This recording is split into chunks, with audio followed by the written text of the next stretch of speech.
In this video, I'll show you a list of the absolute best world index funds to invest in. I'll show you how to compare and contrast all of these funds with fees and performance and everything else. And then at the end of this video, I'll ask a simple question.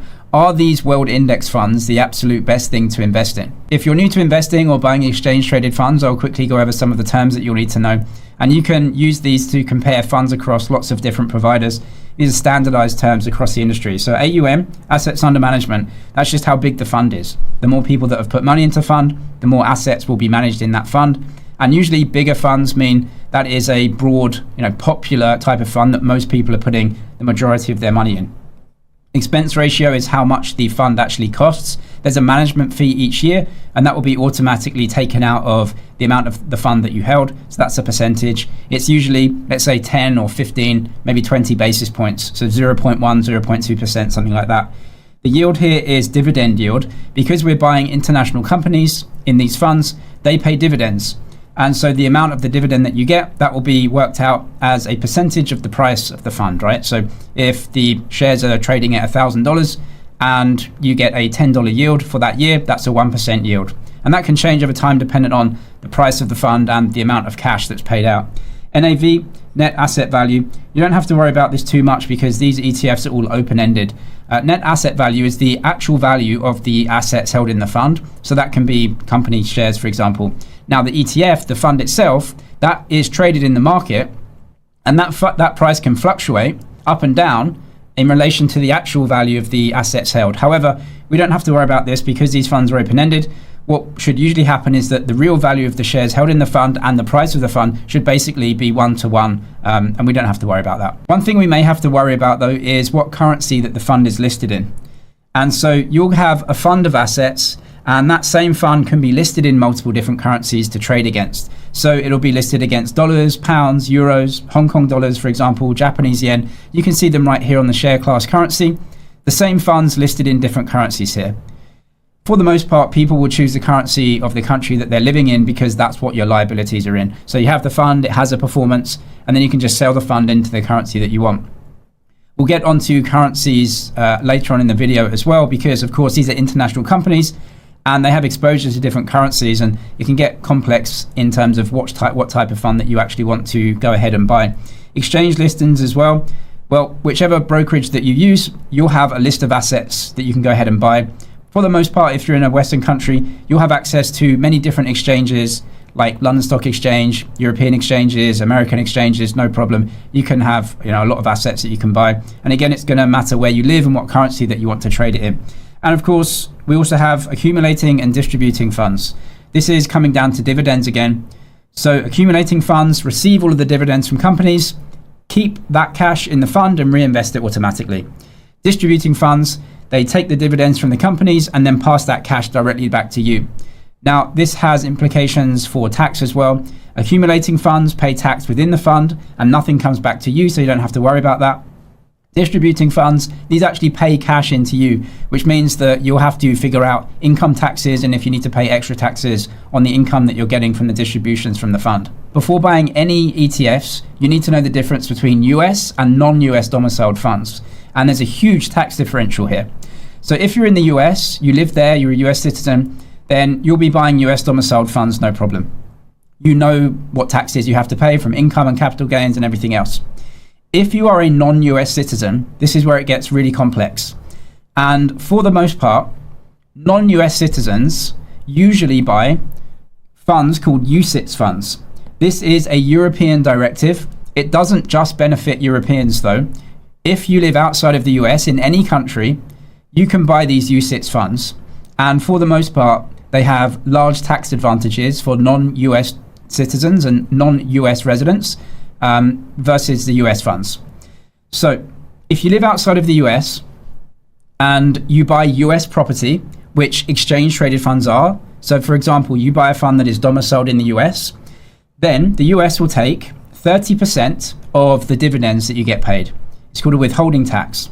So if you get paid $10, they will take $3 out because you only get 7 back.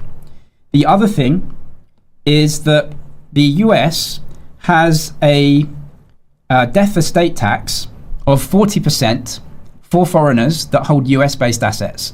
Now, if you hold a US based fund, an ETF that is domiciled in the US, that will be part of any estate tax. It's above a certain threshold, but if you live in a country without any tax treaties with the US, you get 30% taken away from your dividends, and anything you hold above the threshold in the US, which is very low, you get 40% of that taken away from your estate as well. Now, there are ways to mitigate this with trusts and other types of arrangement, which I can't go into in this video. There's a much easier way and simpler way to get around this, and that is to buy UCITS funds. UCITS is a European directive, but you don't have to be European to take advantage. Most of these funds will be listed in Ireland, potentially in Amsterdam. There's a few other listings, and in Switzerland as well. Those funds will be listed on those exchanges. They are completely different funds, but they hold the exact same assets. If you hold a UCITS fund, the withholding tax goes down to 15%. That's in the island funds anyway. So that's all you pay there. So a much lower withholding tax. And because the fund is listed in Ireland or some of the other places, it is not considered US property. Therefore, the estate tax will be zero, which is massive. So if you're not a US citizen or resident, for the most part, you'll be looking at these UCITS funds listed in Ireland mostly. You can buy them from anywhere in the globe. The reason being is that the current and potential future tax liabilities that you have will be a lot simpler. And so most people outside of the US will buy UCITS. And if you're inside the US, you don't have to worry. You can see that a lot of these different fund providers will have two different websites, the US website and the non-US website. Most of these are UK, but it's not just the UK, right? You can buy these funds anywhere. As we can see here, this is the US version. And if we go on to this CSP, sorry, this is the European version, this is the US version. So you can see that iShares Core S&P, IVV is the ticker, listed on New York Stock Exchange. If you come here, iShares Core S&P, it's the same fund, exactly the same thing, different ticker, because it is not listed in the US. If we go down to the where the fund is registered locations, it's not in the US, right? Registered locations are these exchanges around Europe. And if you look at the domicile, you can see Ireland domicile. That's a UCITS fund. You can see up at the top here, it says UCITS. So US, just get a US fund. Non-US, for the most part, it's better if you're in a UCITS fund because it simplifies current and potential future tax liabilities that you may have. When it comes to choosing fund providers, just stick with the absolute best. Vanguard, iShares, Invesco. There's no need to look elsewhere. I wouldn't choose smaller fund providers. There's just no upside in it. Choose the best, most liquid, and most reliable funds because you're going to be holding these for a long time. So you need to know that you're in a tier 1 organization and just leave it at that. Coming back to something I said at the start of the video about currencies. So there's two aspects at play here. The first is the fund that you buy will be listed against different currencies. So you can see that the share class currency here, dollars, pounds, euros, right? USD, JPY. So that's the first thing. If you hold a fund, what do you want it traded against? If you're in the UK, you may want to trade against pounds because that's what your liabilities are in. Sell the fund to pounds. Okay. Second part of this is that because these funds are investing internationally, a lot of the companies held in these funds may be traded against different currencies. So let's say that you hold a fund in the US and it's in US dollars. You may hold assets in the fund that are earning in and traded in different currencies, Singapore dollars or euros or something else. How do you approach the different currency exchange rates over the course of holding the fund? Well, now you have to take a view on different currencies and how they will perform against the fund that you're holding, which is valued in US dollars. So for the most part, if you're holding for a very long time, you're looking to invest in your retirement fund, so you're holding for 20 years, the hedged funds are really a view on different currency movements. Over a 20-year period, most people don't really want to take a specific view. And so they're just going to buy the normal unhedged fund because what you're looking to do is buy assets and hold them and that's it. If you're looking at hedged funds, you're trying to hedge currency exposure as well. And so that's more of an active trading view. So if you're just investing, hedged funds, really, people don't go for those. They're slightly higher in their expense ratios. And you're also taking a view on the currency as well, which gets a little bit complex.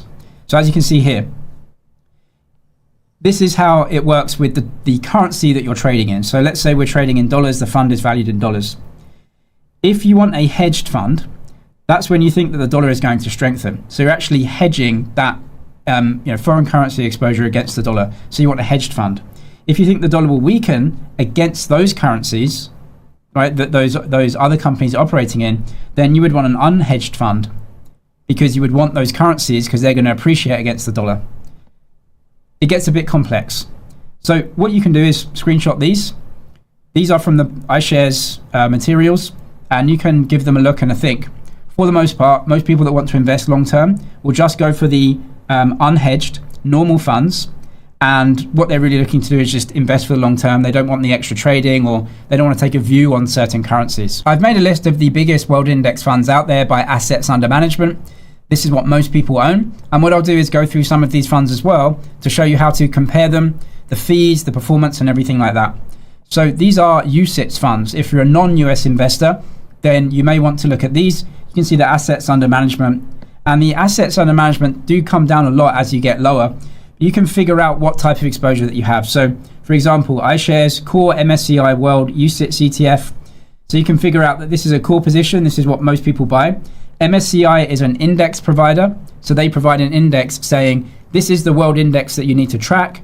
iShares, this is BlackRock, will go and track that index by actually buying the shares. MSCI World, that's just the world index. It's developed markets only, so G7 type nations, larger mid-cap companies, and it has the largest assets under management. You can see the total expense ratio is 20 basis points. Now, you also have Vanguard, and this is the all-world UCITS ETF. Now, notice they don't use MSCI, so they're not using that index tracker. They're actually using the FTSE company index. So the exact holdings may be a little bit different here.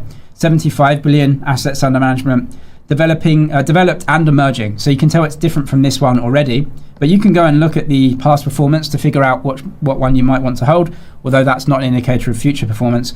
Larger mid caps here as well. These are the UCITS funds that are most popular. Now we'll go to US listed or non-UCITS. You can see them all here as well.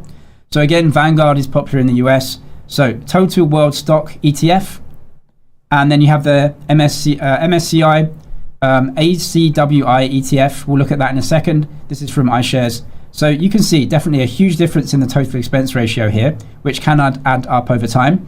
So the Vanguard fund is large, mid, and small cap, total market ETF, right? Invest just in everything. And then this is just large and mid cap from iShares. And then you can come down the list and you can see that you'll get maybe ex-US or ex-Japan or something like that. And these are US listed funds. The best thing to do is find out which funds that you may want to go ahead and buy. You can do a search online for that and you'll see a list of all of these funds. I've just shown you the list of the kind of top 5 in each. Then you can go to the fund provider's website. I'll list them all in the description below. iShares, Vanguard, Invesco, and a couple of others. Then you go to the fund that you may want to buy and go to the fact sheet. Click on the fact sheet, you'll get this. It's standardized across the industry so you can easily compare funds. So IXUS, this is the iShares Core MSCI Total International Stock. You can see here that they track the index of large, mid, and small caps, non-US equities. This is the performance over time. You can see that the distribution of dividends happens semi-annually. You can see that here. That's either semi-annually or quarterly for most of these funds. The expense ratio is tiny, it's 7 basis points. You can see the performance over certain years as well. You can go and compare that to other funds. So let's look at the iShares MSCI World ETF. The ticker is EARTH. This is an index composed of developed market equities only. The management fee is 24 basis points, semi-annual distributions here, performance here as well. This is the MSCI ACWI. So this is an index composed of large and mid-cap equities across both developed and emerging markets globally. And you can see the performance right here. Management fee 31 basis points, distribution frequency is semi-annual. The ETF providers have comparison tools. I'll list them below. You can use third-party tools as well, which can compare cross-provider. So I'll list them below in the description. But I want to ask a question. What exactly is the point of buying an international stock market ETF? Well, presumably you're looking for exposure to business performed in all countries. That's great. But do you need an international stock ETF to gain that exposure? So here's what I mean by that. This is three international stock ETFs here, and this is the S&P 500, which is the hurdle rate for the financial industry. When people say the market or the market return, they are referring to the S&P 500, which is the 500 leading companies listed in the US only. So you'd say, well, those are US companies. Well, let's have a look. What we can see is that if you look at the geographic breakdown, these world index ETFs are very heavily exposed to the US anyway. 60% US, 70% US. It's only the IXUS, which is international non-US index, that actually tracks completely non-US companies. Why is that? The biggest companies in the world are listed in the US. Nvidia, Apple, Microsoft, Amazon, right? TSMC, Meta, Alphabet. They don't just do business in the US. These are international companies doing business across the world in every country, more or less. So even if you buy a US fund with US companies, you are still gaining international exposure. In fact, around 50% of the business done by S&P 500 companies is done outside of the US internationally.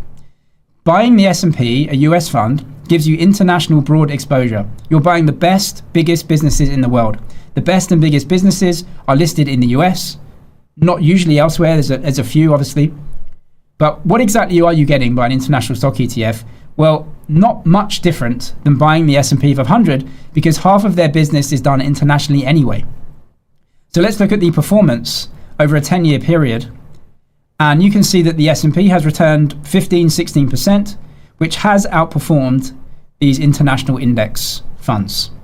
That's because those companies in those other countries typically aren't the biggest companies. The US is the world international financial center, has more money flowing into it. So are you gaining broader exposure? Potentially. Has that outperformed over the last 10 years? No. And is buying a US fund only gaining exposure to the US? Absolutely not. You can figure out what the best choice is here for yourself in terms of ease of use, low fees, and then just broad exposure to worldwide business. But a question to be asked, there's no right answer here. You can choose the best outcome that you need for yourself.